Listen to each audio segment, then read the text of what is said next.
여러분 안녕하십니까? 북극 한파의 갑작스러운 내습으로 온 나라가 추위에 떨고 있습니다. 정부의 핵심 정책과 진행 중인 이슈, 즉 현안들을 빠르고 쉽고 또 재미있게 풀어드리는 KTV 생방송 정책인 이슈, 오늘 순서도 힘차게 시작하겠습니다. 저는 박상규입니다. 먼저 설 연휴 중에 시작된 역대급 추위가 출근 첫날에도 기승을 부리고 있는데요.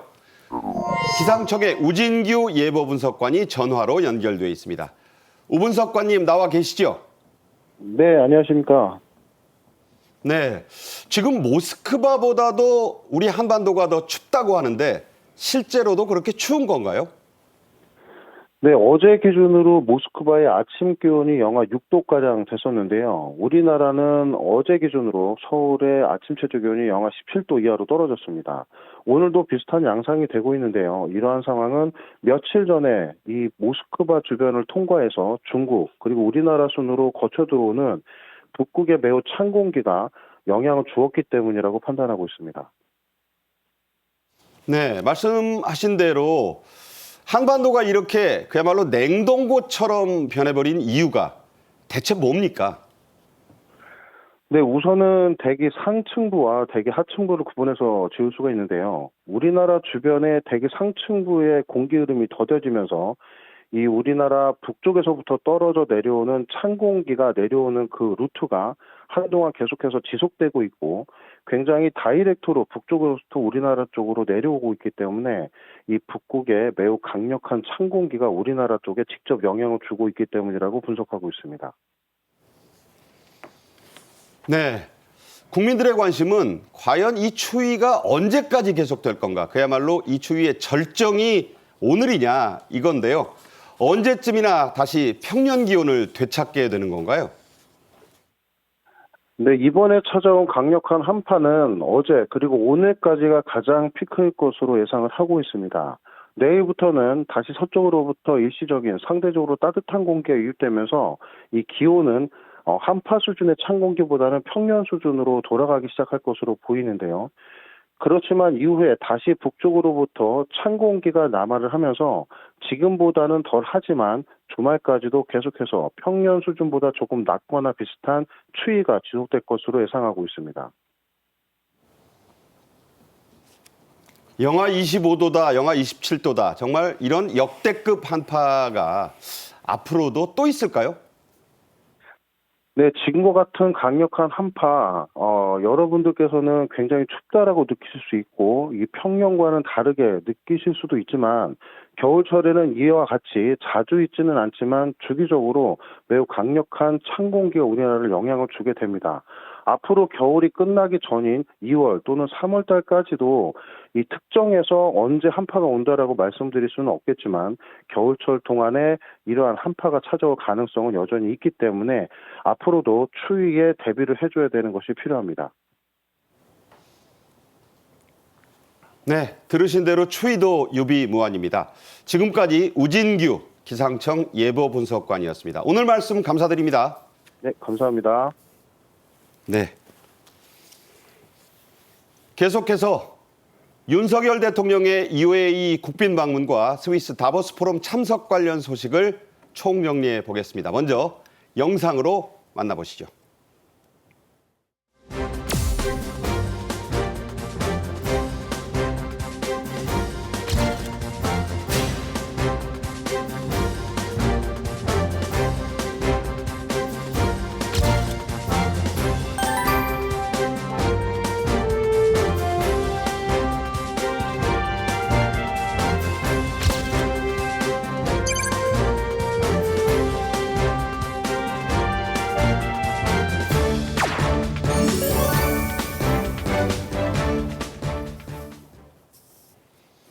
네, 이 자리에 소비자주권시민회의 공동대표를 맡고 있는 정혁진 변호사 나와 있습니다. 어서 오십시오. 네, 안녕하십니까. 네.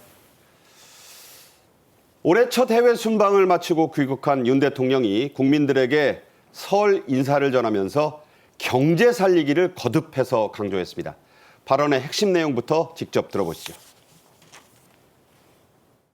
사랑하는 국민 여러분, 새해 복 많이 받으십시오.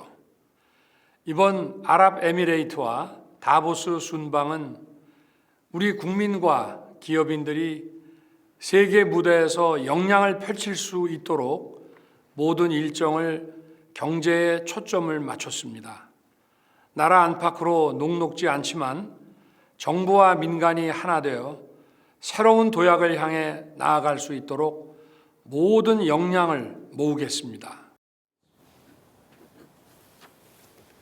네. 윤석열 대통령의 요리솜씨는 대선 후보 시절부터 각종 예능 프로그램에서도 선보인 바 있는데요. 이번 설에도 직접 떡국 또 어묵탕까지 직접 요리해서 지인들에게 대접했다고요, 정 변호사님? 네네. 대통령실 직원들한테도 설은 설이지 않았겠습니까? 그런데 옛날에는 이전에는 청와대에 있을 때에는 대통령실 직원들은 대통령이 이제 휴가를 어쨌든 그 휴일을 지내고 계시니까 네. 그 대통령실 직원들이 이렇게 설을 연휴를 보내지 못했던 것 같아요.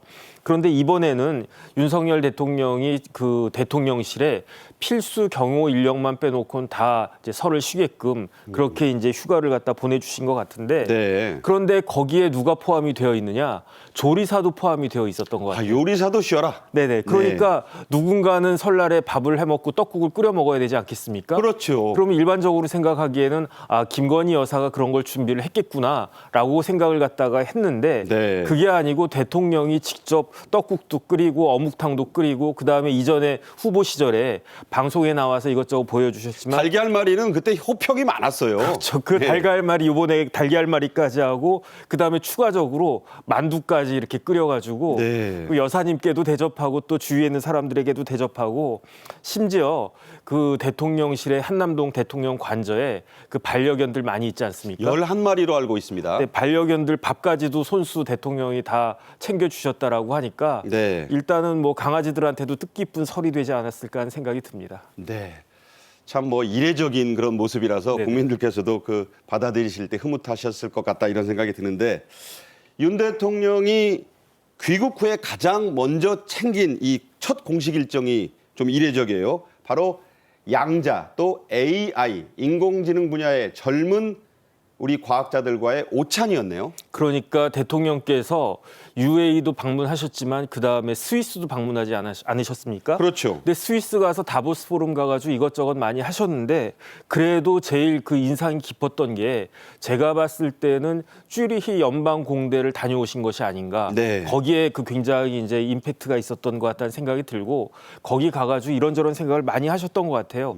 그래서 야 이제 우리나라가 발전을 하려면 경제가 발전을 하려면 그다음에 경제뿐만 아니라 안보까지 발전을 하려면 과학과 기술이 굉장히 중요하구나. 그런데 현대 과학 기술에 있어서 핵심적인 것은 두 가지만 꼽으라고 하면 첫 번째가 양자 기술이고요. 이게 퀀텀 테크놀로지라고 하고 또 하나는 인공지능 아니었겠습니까? 그렇죠. 그러니까 이제 아마 귀국길에 오르시면서도 이 분야가 정말 우리나라의 안보와 먹거리를 위해서 반드시 필요한 그 분야구나. 그다음 우리나라 젊은이들 중에 굉장히 뛰어난 사람들이 많기 때문에 네. 그런 청년 과학자들 한번 모시고 대통령이 젊지만 그런 과학자들 모시고 점심이라도 먹으면서 나도 배우고 또 젊은 과학자들을 격려도 해야 되겠다. 이렇게 결심을 하셨던 것이 아닌가 싶습니다. 뭐 양자 분야는 워낙 어려운 분야라서 네. 이해하기 쉽지는 않지만 지금 현재 최고 사양의 컴퓨터가 한 10,000년 걸리는 계산이나 그런 연산을 3분이면 해낸다. 네네. 그야말로 뭐 획기적인 거 아닌가 싶어요. 이 차세대 과학자 6명과 오찬 원래는 90분 그러니까 1시간 반 정도 예정이 돼 있었는데 이게 2시간을 훌쩍 넘겼다고 그래요? 그러니까 이제 대통령이 되게 관심이 많으신 것 같아요. 네. 앵커께서 지금 양자 말씀을 해주셨는데 저도 사실은 이 분야 전문가가 아니기 때문에 잘 모르지만 제가 찾아봤더니 이 양자 기술, 퀀텀 테크놀로지는 뭐에 있어서 필수적이냐면 현대 사회는 정보통신 아니겠습니까? 그렇죠. 초고속으로 연산을 해야 요즘은 이제 앞으로는 어떻게 되냐면 우리가 갖고 있는 핸드폰이 자동적으로 업그레이드가 되잖아요. 그렇죠. 이제 전기차 시대가 딱 되면 자동차가 달리고 있는 가운데에서도 차량 차량이 스스로 업그레이드가 된다는 거죠. 그런데 그렇게 되려면 뭐가 필요하냐? 정보통신 초고속으로 그런 것들이 필요한데 초고속으로 데이터를 처리할 수 있는 능력이 필요한데 그게 바로 양자 기술이다. 그다음에 인공지능은 뭐 더 이상 설명할 필요도 없이 그렇죠. 그런 거고요.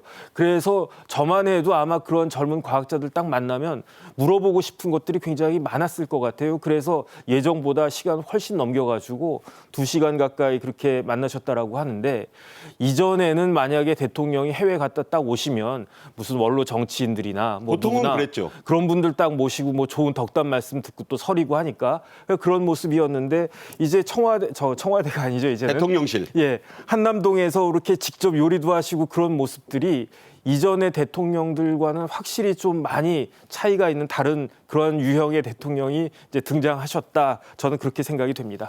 이 양자 통신 기술은 안보 분야와도 밀접해서 네. 스텔스, 레이더 분야에도 무궁무진하게 확장될 수 있는 그런 기술이라는 얘기가 있어요. 네네. 이 참석한 우리 젊은 과학계 차세대 리더들 윤 대통령께도 여러 그 건의도 하고 말씀도 했다면서요. 그러니까 이제 우리나라는 어떤 사회가 돼야 되냐면 저희 같은 법조인들이 대접받는 사회는 안 되고 그래. 이제 앞으로는 그런 사회가 아니고 예. 과학자와 기술자가 대접받는 사회가 되어야 돼요. 그래서 사실 요즘 젊은이들, 고등학생들 그 웬만큼 똑똑하고 공부 잘하는 젊은 학생들이 다 문과보다는 이과를 많이 가요. 네. 그래서 저희 때는 공부 잘하는 사람들이 조금 뭐 문과도 가고 그랬는데 요즘은 그 특히 이제 남자 고등학생들이 공부 잘하면 거의 다 이과를 가는데 네. 이과를 가도 무슨 과를 가냐? 다 의대를 간단 말이에요. 지금은 그렇죠. 네네. 그런데 우리나라가 더 발전을 하려면 의대도 물론 이제 앞으로 그 굉장히 중요하고 뭐 지금까지도 중요하고 앞으로도 중요하지만 의대의 쏠림 현상 말고 과학과 기술에 더 많은 인재들이 천재적인 인재들이 가줘야 이제 우리나라가 발전을 하는데 네. 역사의 발전이라고 하는 것은 결국 보면은 생산성과 생산력의 발전 아니었겠습니까? 그런 사회가 더 이제 앞서 나가고 또 그런 사회가 더 발전을 하고 그랬는데 그런데 어떻게 해야 생산성과 생산력이 발전을 하느냐? 네. 혁신적인 기술이 있어야 된단 말이죠. 그러니까 뭐 이제 돌아가신 재벌 회장이 이제 한 사람이 10,000명, 10만 명을 먹여 살리는 그런 사회가 된다라고 했는데 고 이건희 삼성회장 얘기가 네네. 생각나네요. 그러니까 이제 그 말이 사실은 진리이거든요. 네. 그러니까 그런 사람들이 더욱더 이제 많이 등장을 하고 또 자신의 소질과 능력을 발휘하고 그에 따른 그 보상도 받을 수 있는 그런 사회가 제대로 된 사회가 아닌가 싶습니다. 윤석열 대통령 화답하듯이 이 자리에서 그 젊은 과학 석학들의 건의를 받아들이듯이 거듭해서 이 분야에는 파격적인 지원을 하겠다 이런 얘기를 했는데 직접 들어보겠습니다.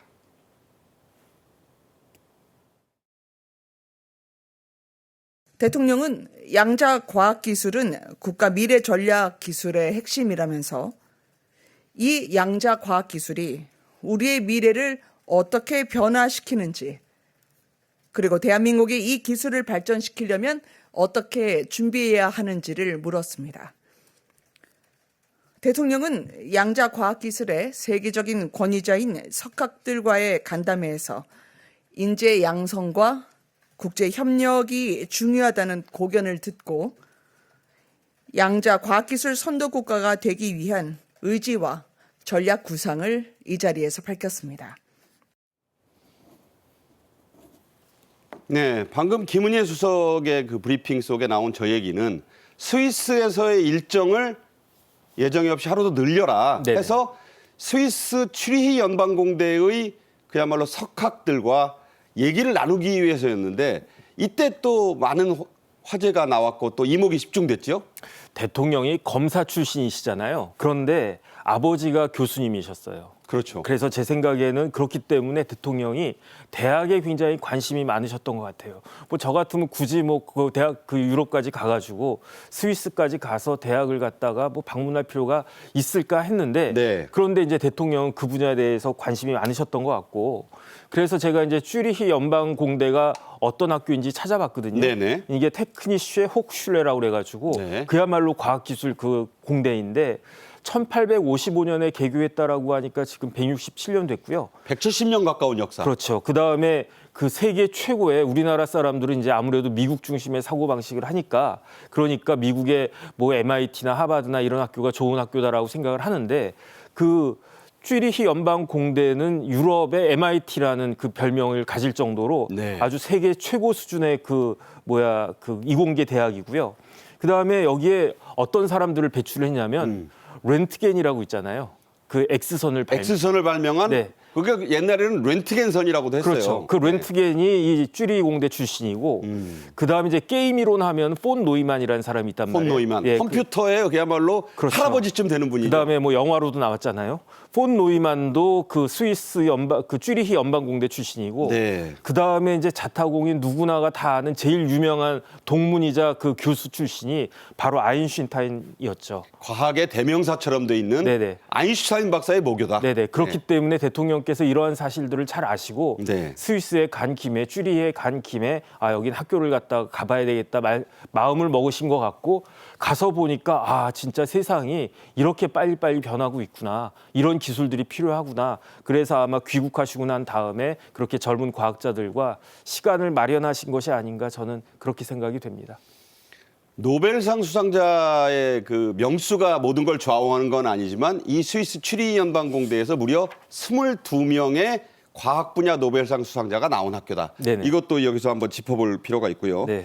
윤 대통령 늘 그 미래의 게임 체인저 또 국가의 미래는 과학기술에 있다 이런 걸 강조해 오셨는데 이 조단위 투자를 이 미래 게임 체인저라 불리는 양자 분야에 투자하겠다 이렇게 네. 거듭 밝히고 있죠. 그래서 올해에도 거의 한 1,000억 가까운 돈을 지원하겠다라고 하셨고 그다음에 이제 토탈 해가지고 2조 원이 넘는 돈을 양자 기술에다가 이제 그 투자하려고 그 이제 투자하려면 국가 돈을 투자하려면 예타라고 해가지고 예비 타당성 조사를 타당성 검사. 해야 되거든요. 그런데 이제 그것부터 이제 시작을 하겠다 이렇게 말씀을 하셨으니까 그 다음에 이제 과학기술이라고 하는 게 돈 넣은 만큼 나오는 게 아니거든요. 어느 정도는 이렇게 이렇게 마중물처럼 들어가는 그 돈이 필요하고 사실 그런 돈을 갖다 쓰려면 기업이든 국가든 결단이 있어야 돼요. 그 최고 지도자의 그 최고 경영자의 결단이 있어야 돈이 좀 흘러갈 수도 있고 그런 거니까. 그런데 어쨌든 윤 대통령은 이 분야에 대한 그 결심은 확고한 것이 아닌가 그런 생각이 들고 꼭 이 분야가 이제 꽃을 피워가지고 열매를 잘 맺을 수 있으면 좋겠다는 생각입니다. 네. UAE 갔을 때 네. UAE 현지 언론이 뭐 1면에서 19면까지를 털어서 보도했다. 뭐 당연한 관심일 수도 있지만 그때도 이제 이 대서특필에 대한 얘기가 많았는데 세계적으로는 과연 언론이 어떻게 주목을 했느냐 이걸 보여줄 수 있는 좋은 예가 미국의 CNN이 네. 지난 20일에 윤 대통령의 새해 첫 순방을 두고 글로벌 비즈니스에서 한국의 매우 중요한 한 주였다. 이런 보도를 했네요. 그러니까 그 CNN이 어떻게 표현을 갖다가 했냐면 회오리 바람처럼 몰아친 한 주였다. 네. 이렇게 이야기를 했거든요. 그래서 CNN 같은 경우에 뭐 UAE나 뭐 그다음에 이제 다보스가 열렸던 스위스나 그런 나라에서 이렇게 관심을 가졌으면은 그야말로 그렇다고 할 다시 텐데 여기 나오지만 빅 위크라는 표현이 원문입니다. 그렇죠. 네. 그래가지고 그런데 이제 CNN까지 이렇게 관심을 가졌다라고 하는 것은 대통령이 굉장히 애를 많이 쓰셨고 거기에 따른 성과가 남달랐다 이런 것들을 보여주는 것 같은데요. 그런데 실질적으로 뭐 300억 불 이야기도 나오고 그 다음에 그 UAE뿐만 아니고 스위스에 가서도 8억 달러에 가까운 그러한 또 투자 유치를 갖다가 추가적으로 했다 그런 그 이야기들이 얘기는 있으니까. 좀 이따 더 자세히 네네. 다룹니다. 예. CNN은 다보스 포럼의 특별 연설 내용도 상세하게 보도를 했는데요. 윤 대통령의 이번 행보를 미국을 비롯한 전 세계가 주목했다. 바로 이것 아니겠습니까? 네네. 그러니까 이제 대통령이 가신 것에 따라서 이제 사람들이 관심을 많이 갖고 있다. 그러니까 우리가 생각하는 것보다 대한민국 대통령이 전 세계 지도자들로부터 그다음 많은 사람들로부터 관심을 갖고 있다. 이런 생각들을 갖고 있는 것 같고요. 네. 그다음 그럴 수밖에 없는 게 우리나라 그 경제나 모든 분야에 있어서 뭐 K컬처도 있지만 사실은 반도체와 철강 같은 분야에 있어서는 우리나라가 글로벌 공급망의 핵심적인 역할을 하고 있거든요. 그러니까 우리나라가 어떻게 하냐에 따라 따라서 각국에 미치는 자국에 미치는 영향들도 작지 않다. 그러니까 그만큼 우리나라 위상이 높아졌다라고 볼 수 있는 것이 아닌가 싶습니다. 네. 그럼 여기서요, 본격적인 순방 결산을 좀 해보기 전에 지난 다보스 특별연설의 장면 다시 한번 보고 집중적으로 정리를 해보겠습니다. 직접 들어보시죠. 우리는 바라카 원전 건설을 통해 진정한 형제 관계로 발전했습니다. 바라카 원전의 성공적 협력 사례를 기반으로 핵연료, SMR 기술뿐 아니라 제3국 공동 진출 등을 포괄하는 새로운 협력 모델을 세계에 제시해야 합니다. CNN도 이렇게 높이 평가를 했습니다만 윤석열 대통령은 무려 우리 돈 37조 원이라는 어마어마한 투자를 끌어내지 않았습니까? 그 SMR이라는 것도 여기서 이제 스몰 모듈러 리액터, 이것도 네네. 중요한 거잖아요. 그렇죠. 그게 이제 뭐 핵심적인 원전과 같은 그런 역할을 갖다 하는 거니까. 그 다음에 이제 무엇보다도 MOU가 48건이 이제 체결이 되지 않았습니까? 그렇죠. 거기에다가 그걸로 통해 가지고 이제 300억 불 그 투자 유치가 딱 이루어졌는데 어떤 사람들은 MOU라고 하면은 그냥 그야말로 메모랜덤 아니냐 네. 이렇게 생각을 갖다가 할 수도 있지만은 그렇지만은 사실은 국가 정상급의 그 MOU이기 때문에 거의 대부분이 이루어질 수 있을 것이 아닌가 일단 그런 생각이 들고요.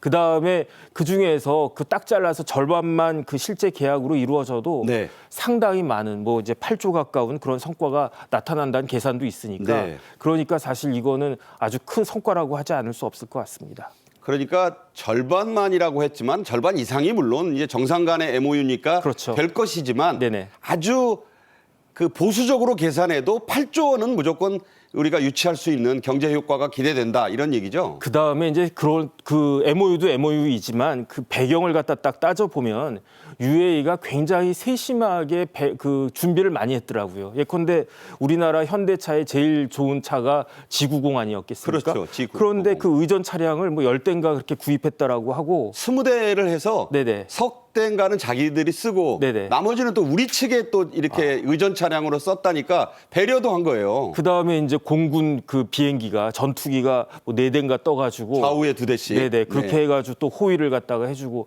이렇게 여러 가지로 세심하게 배려하고 한마디로 말하면 UAE는 한국이 좋다, 한국 그 다음에 이제 윤 대통령을 신뢰한다 이런 그 시그널을 갖다 보낸 것이기 때문에 그 MOU가 실제 컨트랙트로 실제 계약으로 연결될 가능성이 50%보다도 훨씬 더 높지 않을까 저는 개인적으로 그렇게 예상을 합니다.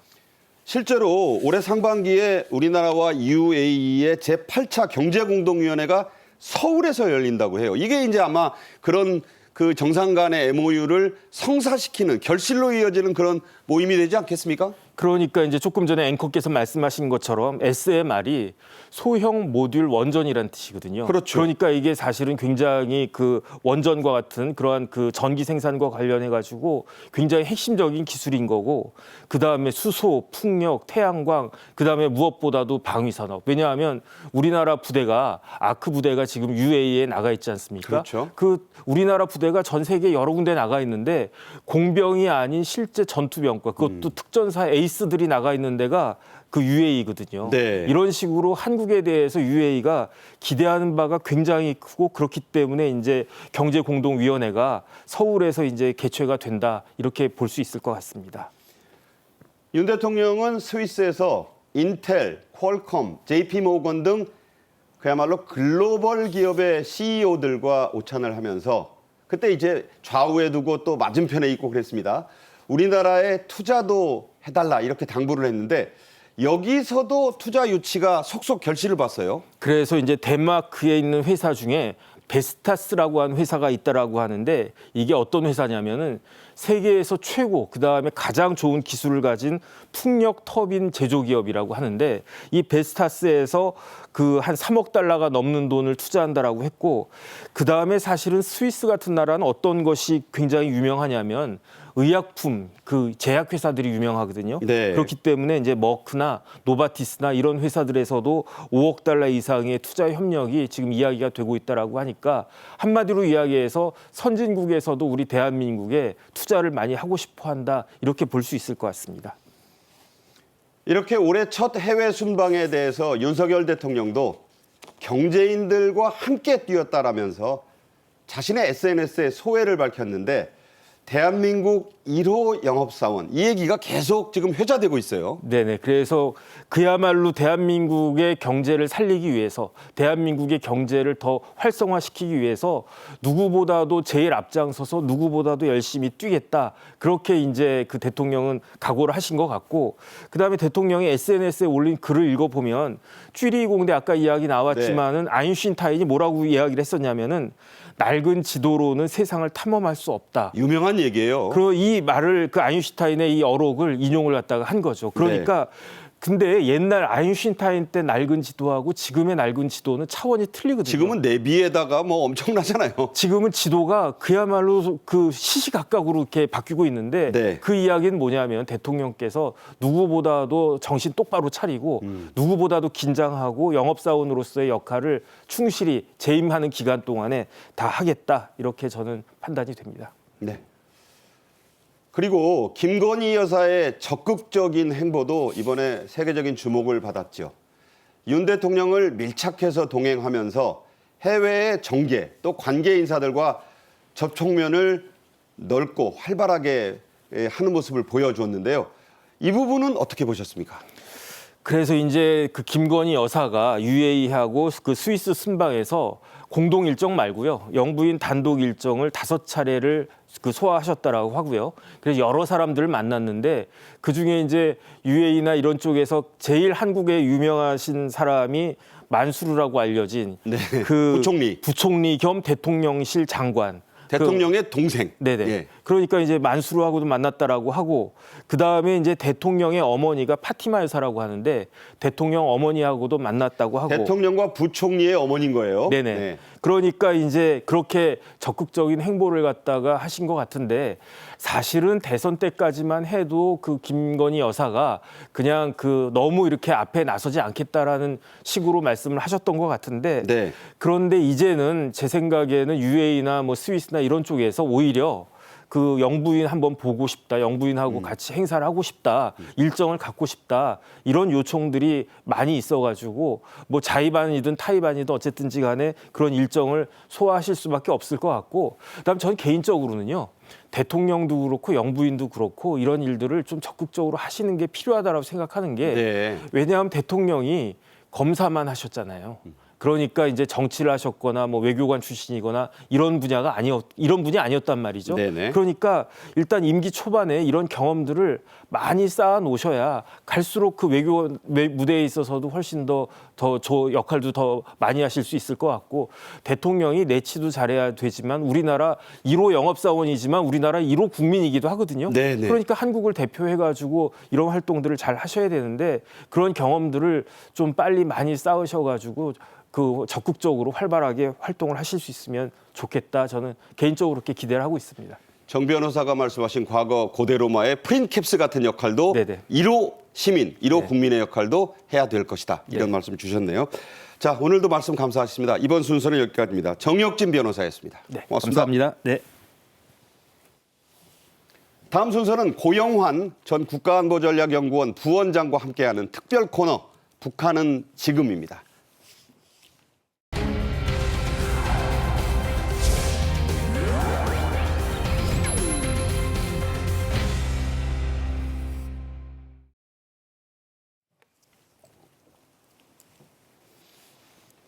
네, 북한이 대규모 열병식을 준비 중인 것으로 전해지고 있습니다. 그런데 최근 열린 북한 최고인민회의에 김정은 국무위원장이 불참해서 각종 의혹과 의구심을 낳고 있는데요. 북한은 지금에서 짚어보겠습니다. 먼저 영상을 보겠습니다.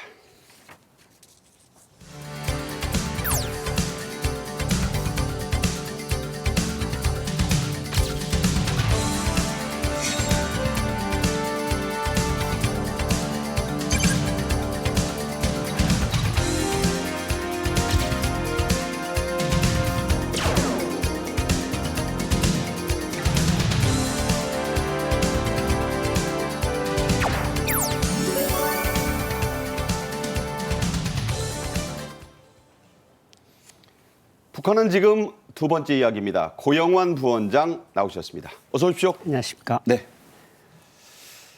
북한에서 열병식을 하는 모습이 위성에 감지가 됐습니다. 그런데 이른바 김일성 광장에 밀집한 인원 수도 그렇고 동원된 트럭 수가 700대 이상이라고 합니다.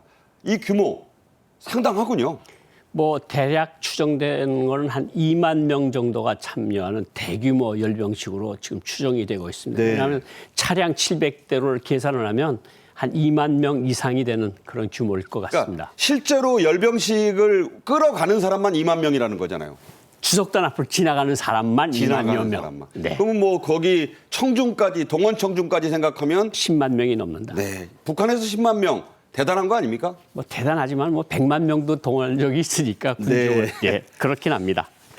일각에서는 이 열병식을 시점으로 해서 고 김정일 전 국방위원장의 생일이 어떠냐 이런 일각의 얘기도 있습니다만 아무래도 소위 북한의 건군절 75주년이라고 하는 오는 2월 8일이 유력하다 이런 분석이 있는데 고 부원장 생각은 어떠세요?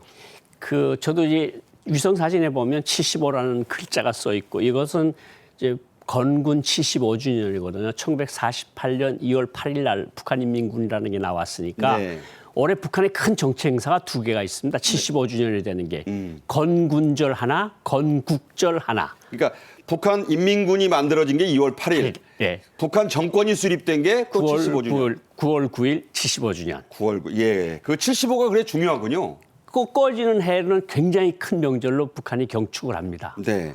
그러면 그 중에 2월 8일 날이 시점이다는 데 대해서는 어떤 견해가 있으세요? 저는 왜냐하면 75주년이라는 게 이제 꺾어지는 해고 북한에서 정주년이라고 하는 해를 큰 명절로 해왔고 김정일 생일인 2월 16일은 81돌입니다. 네. 81주년은 그렇게 크게 경축을 하지 않습니다. 그러니까 숫자상으로는 애매하다. 예. 네. 그렇지만 어쨌든 75라는 숫자가 지금 배경에서 보인다는 위성사진 자료들을 보면 네. 건군절인 2월 8일 날 대규모 열병식을 할 가능성이 높다 이렇게 봅니다. 네, 2월 8일을 유력하게 보신다는 고 부원장 말씀이셨는데 핵무력의 법제화를 김정은 위원장이 천명해 놓은 만큼 이번 열병식에서 최첨단의 장비를 대거 동원할 가능성도 큰데요.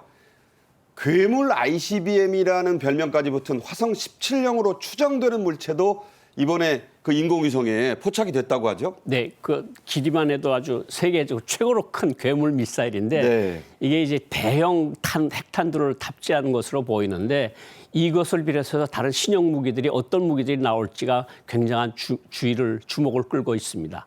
길이가 27m, 폭이 6m에다 위장막을 둘러싸였으니까 보기만 해도 대단할 것 같아요. 러시아 거나 중국 거보다 더 큰 괴물 미사일, 세계 최고로 큰 미사일입니다. 네, 괴물이라는 말이 참 섬뜩하게 다가옵니다. 네, 섬뜩합니다.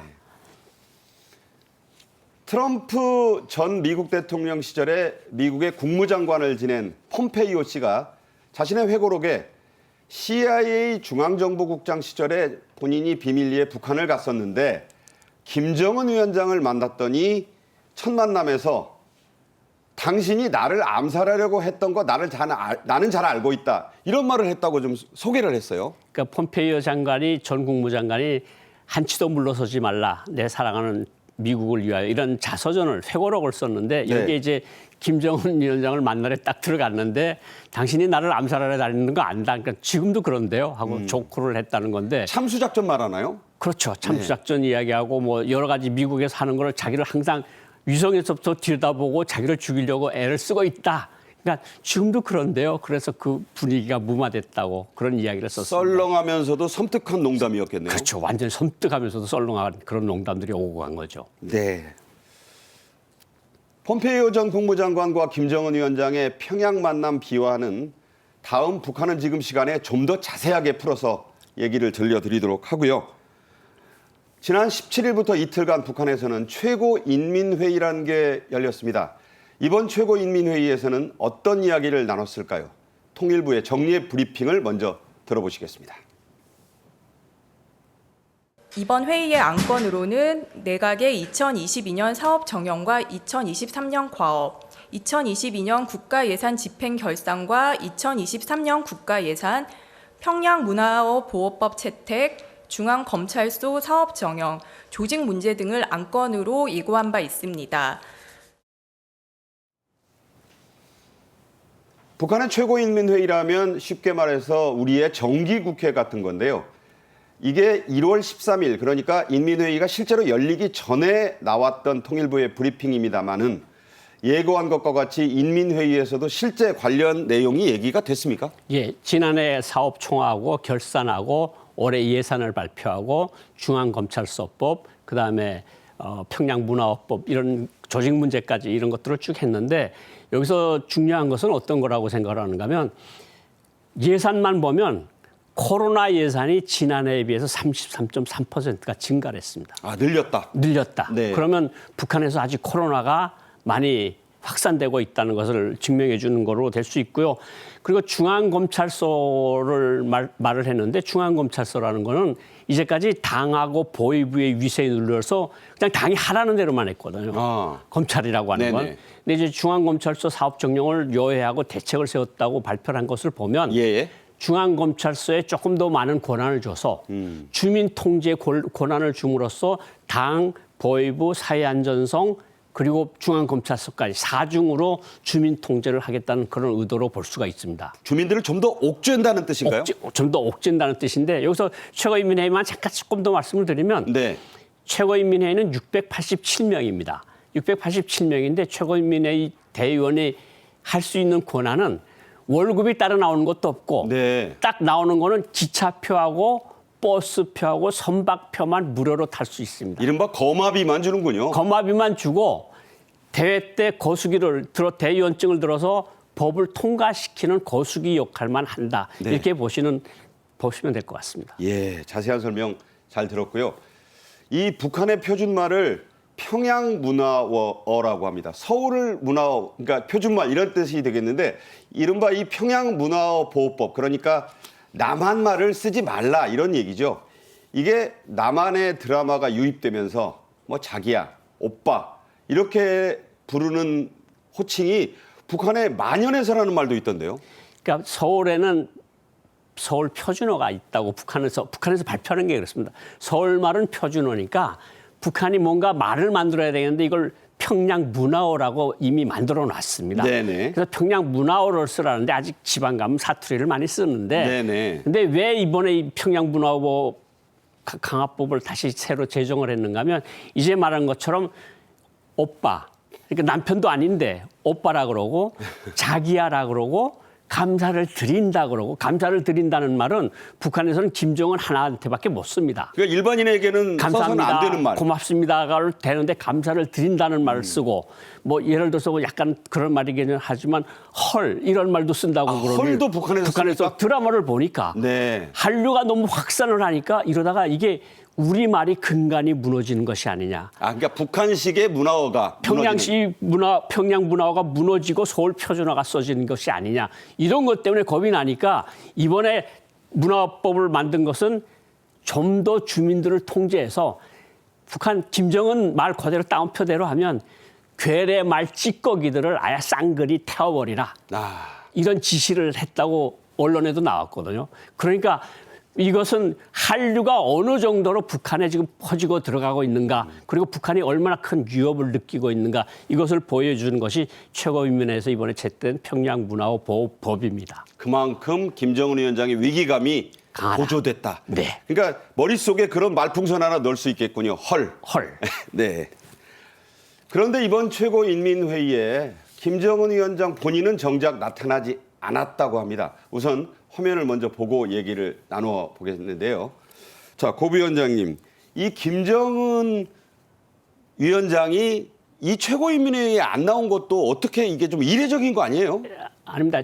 최고인민회의에 원래 2019년 14기 최고인민회의 때 김정은이가 대의원으로 되질 않았습니다. 아, 그래요? 할아버지, 아버지는 계속 죽을 때까지 그런 걸 했는데 이 사람은 약간 나는 최고인민회를 지도하는 사람이지 내가 최고인민회 대의원이 아니다. 내가 멤버가 될 수 없다. 최고인민회 대의원 되면 최고인민회 상임위원회 위원장 밑으로 들어가야 되거든요. 그러니까 이러면서도 정상국가 흉내를 내는 미국이나 한국처럼 대통령이 국회의원은 아니잖아요. 그렇죠. 그러니까 어떤 때는 나오고 어떤 때는 안 나오고 그래서 이번에도 뭐 특별히 나온 것 같지가 않습니다. 네.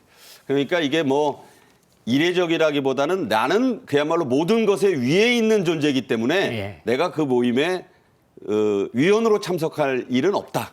지도하기 위해서 이따금씩 가긴 하지만 네. 내가 정상적으로 참여할 일은 없다. 네, 그렇군요. 그렇게 해석이 되는군요. 일각에서는 연이은 북한의 도발에 이 도발에 핵무력 법제화를 천명한 만큼 이번에 김정은 위원장이 강력한 대남 메시지를 전하지 않겠냐 그런 시각들이 컸거든요. 어떻게 보십니까? 사실 뭐 지난 해말 당중간의 전원회에서 기본 대남 메시지들은 기본적으로 나왔으니까 네. 이번에는 아마 그것을 생략한 것으로 볼 수가 있고 이제 2월 8일 날 건군 75주년 기념일 때 그때 중요한 메시지가 나올 가능성도 있다. 저는 그렇게 봅니다. 네, 2월 8일을 또 주목해 봐야 된다는 말씀이고요. 네.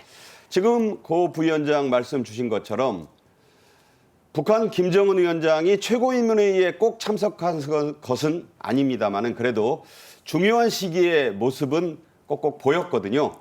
그 대표적인 게 지난해 9월입니다. 당시 참석대의 모습 보고 오겠습니다. 조선노동당 중앙위원회 제8기 제6차 전원회의 확대회의 2일 회의가 전체 참가자들의 비상한 정치적 각성과 적극적인 열의 속에 계속됐습니다.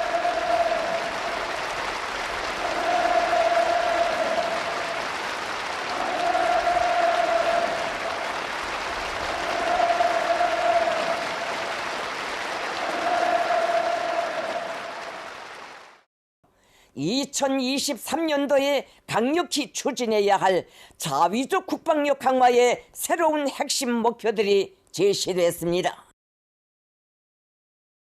군사적으로는 핵무력 정책의 법제화 등을 성과로 제시하고 새로운 ICBM 개발, 전술 핵무기 다량 생산, 핵탄 보유량의 기하급수적 증대 등을 언급한 것으로 볼 때 올해도 핵과 미사일 개발의 수위를 높여 나갈 것으로 전망합니다. 보고 들으신 대로 당시에 엄청난 환호를 받으면서 직접 참석해서 자위적 국방력 강화를 강조해서 눈길을 끌었는데요. 이때 핵무력 법제화가 얼마나 중요한 성과였으면 우표까지, 기념 우표까지 발행했어요. 그러니까 지난해 9월 최고인민회의에서 한 연설이고 방금 전에 본 화면은 당중간의 전원회의에서 한 연설인데 네. 사실은 한국을 향해서 핵무기를 쓸 수 있다는 것을 법으로 갖다 박아놓은 것이 지난해 핵무력 사용 법제화거든요. 네. 사실 핵국가가 비핵국가를 향해서 핵무기를 선제적으로 쓸 수 있다는 독트린을 만든 나라는 아직 하나도 없습니다. 처음이다. 처음입니다. 역사상 처음이고 네. 그리고 그 김여정 담화에서부터 4월 달부터 9월 달까지 이어진 흐름을 보면 우리는 어떤 상황에서도 전쟁 초기에 남조선군을 괴멸시킬 수 있는 핵무기를 사용하겠다. 이것을 법제화한 것이 지난 최고인민회의 회의였거든요. 네네. 그리고 당중간에 이어진 당중간의 전원회에서 뭐 저는 말을 들으면서 굉장히 놀랐는데 어떻게 핵탄두를 기하급수적으로 늘립니까? 그러니까요. 이게 뭐 저도 빵도 아니고 단팥빵도 아니고 이걸 기하급수적으로 늘린다는 건 북한이 지금 어디를 향해서 질주를 하고 있는가 이것을 정확히 보여주는 그런 거라고 봅니다. 어디라고 생각하세요? 질주하는 그 목표 지점이. 뭐 목표 지점은 적어도 중국이나 파키스탄이나 인도를 능가하는 핵 보유국을 만들려고 하고 핵클럽에 들어가려고 한다. 예, 핵클럽에 들어가서 이것을 핵을 해서 미국하고 어쨌든 인정을 받고 그리고 말하자면 평양이 북한 사람들한테 이야기하는 것처럼 세계 정치의 중심이 워싱턴이 아니라 평양이라는 것을 보여주겠다. 이것이 김정은의 목표라고 생각합니다. 보관이겠죠. 네. 그런 목표를 갖고 움직이는 것이다. 앞서 김 위원장이 지난 연말에 전원회의라는 곳에서 할 말을 다 했기 때문에 이번 최고인민회의에는 불참한 것이다. 이런 해석을 내주셨는데 영국의 한 매체가요. 김정은 위원장의 건강 상태를 언급하면서 보도를 했습니다. 한마디로 스트레스가 너무 심하고 매우 불안정한 상태다 이거네요. 예. 결국은 데일리그래프가 나온 말이 저는 맞다고 생각하는 게 심지어 조금 서너 명의 기술자를 중동에 파견하는 것까지 김정은이가 지시를 해야 나가는 북한 시스템이거든요. 그러니까 얼마나 많은 그 일들이 쌓이겠습니까? 그러니까 네. 일들이 쌓이는 데다 그걸 모든 것을 다 지시해야지. 그런 데다가 또 미국하고 한국은 어떻게 움직이는지 중국은 어떻게 움직이는지 이걸 봐야 되니까 스트레스가 엄청 심하니까 이것이 이제 결국은 불면증으로 이어지고 폭식, 폭염, 폭주로 이어지면서 건강이 악화되는 그런 악순환에 들어가 있는 것 같습니다. 그러니까 이 영국의 권위지예요. 텔레그래프가 김정은 위원장이 술을 많이 마신다. 이건 알겠는데 술 마시면 많이 마시면 운다는 얘기까지 보도를 했네요. 감정의 기복이 심하다는 거죠. 네. 그러니까 그 후지모토 겐지라는 일본 요리사가 김정일이 요리사가 쓴 책에 보면 김정은을 가서 만났는데 2016년도에 김정은 위원장이 하루 저녁에 보르도 와인을 10병을 마셨다고 직접 이야기를 들었다 그러거든요. 근데 10병 정도 마시면 얼마나 많이 마셨는지 와인 10병이면 엄청나죠. 거의 모든 사람들이 정말 가는 수준의 와인인데 그걸 먹고 담배도 거의 외국 국가 수반을 만났을 때도 주요 대표단을 만났어서 40분, 50분이면 나가서 담배 한 대씩 피우고 들어온다는 거 아닙니까? 네. 그러니까 폭염하고 폭식하고 폭주를 하니 그러니까. 그렇게 건강이 나쁘고 그러면 자꾸 우울증이 뭔가 불안하고 초조하고 이런 것 때문에 자꾸 이런 일들이 되면서 자꾸 몸무게는 불어나고 이런 상황이 악순환이 계속되는 것 같습니다. 그러니까 영국하면 우리 고 부원장께서는 더 잘 아시지만 유럽에서 가장 그 북한 정보에 정통한 곳이고 거기에 권위지기 때문에 저런 보도는 뭔가 취재가 돼서 하는 얘기 아닙니까? 사실 영국에 사실 옐로우 페이퍼도 많은데 텔레그래프지는 저건 정말 정통지거든요. 네. 저런 데서 울고 있다는 이야기를 하는 것은 최근에 나온 엘리트 탈북자들이거나 아니면 다른 정보 소스를 통해서 저런 이야기들을 들었으니까 저런 기사를 낸 거라고 생각을 합니다. 네. 한마디로 김정은 위원장이 우울증을 앓고 또 불면증에 시달린다는 우리 국정원의 분석 보고도 있었습니다. 여러 가지로 스트레스에 시달린다 그런 얘기가 되겠지요. 고영환 부원장과의 말씀 다음 주에도 모셔서 듣겠습니다만 오늘은 여기까지입니다. 오늘 감사했습니다. 고맙습니다. 감사합니다. 네, 내일 저희 생방송 정책엔 이슈. 애견 또 애묘 집사들이 많으신데요. 똑같은 질환이라도 병원마다 다른 천차만별의 진료비에 동물병원 가시기가 겁난다는 분들이 참 많습니다. 이 얘기 좀 집중적으로 나눠보겠고요. 깜깜이 진료비 문제 특히 여러분 궁금증 풀어드리겠습니다. 대한민국 영업사원 1호를 거듭 외친 윤석열 대통령과 재벌 총수들의 소식도 준비하고 있습니다. 오늘 시청해주신 여러분 감사합니다. 고맙습니다.